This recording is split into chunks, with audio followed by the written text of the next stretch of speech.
Hi, lovely Partington people. We are really sorry that we're not able to get everyone together for some Easter fun this year, but we have got a little bit of a plan. So this weekend, some of our young people are busy painting some rocks for you. They're painting at sets of 5 rocks that tell the Easter story. So there's palm leaves, there's the bread and wine, there's the cross, there's the empty tomb, and there's Jesus alive, risen from the dead. So what we want you to do is when you're out and about on your walk with your family, keep your eyes peeled for these little rocks and see if you can find all 5 of them. When you find them, you don't need to pick them up, but get a photo of them and see if you can collect photos of all 5 rocks. Then, when you get home, your challenge is to see if you can tell the Easter story. You might want to paint your own rocks. You might want to draw a picture of the Easter story.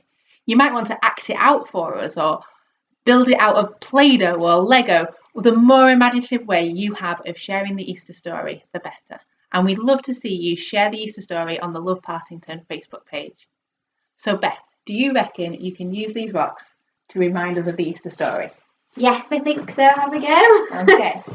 Okay, so our first rock is a palm leaf. And this is to represent Jesus' entry into the city Jerusalem. And as he entered the city, people would lay down these big palm leaves and their robes. So as Jesus walked in on his donkey, people were shouting, Hosanna, and celebrating the Saviour. And Jesus knew as he was entering the city that he was actually going to die there as well. And the next rock represents the Last Supper. And this is a meal that Jesus had with his 12 disciples before he was arrested. And as he was eating, he told the disciples what was going to happen, that he was going to get arrested and die.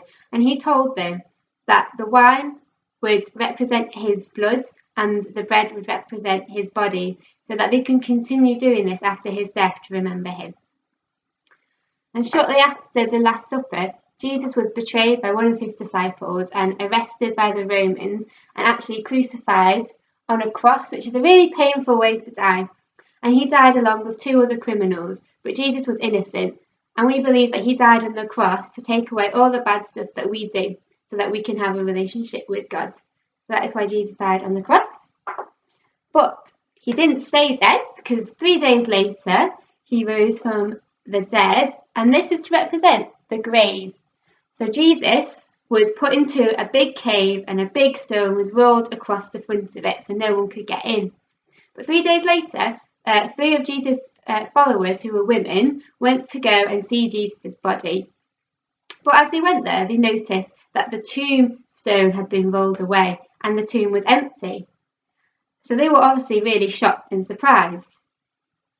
And as they were being shocked and surprised, a gardener came up to them and asked them what was wrong. And actually, this gardener turned out to be Jesus. And he told the women that he had actually come back from the dead, like he said that he was going to do. And this is to show how much stronger he is than death.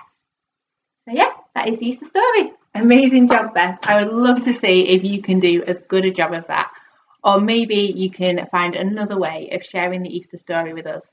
Have fun. Let us know how you get on the Love Partington Facebook page.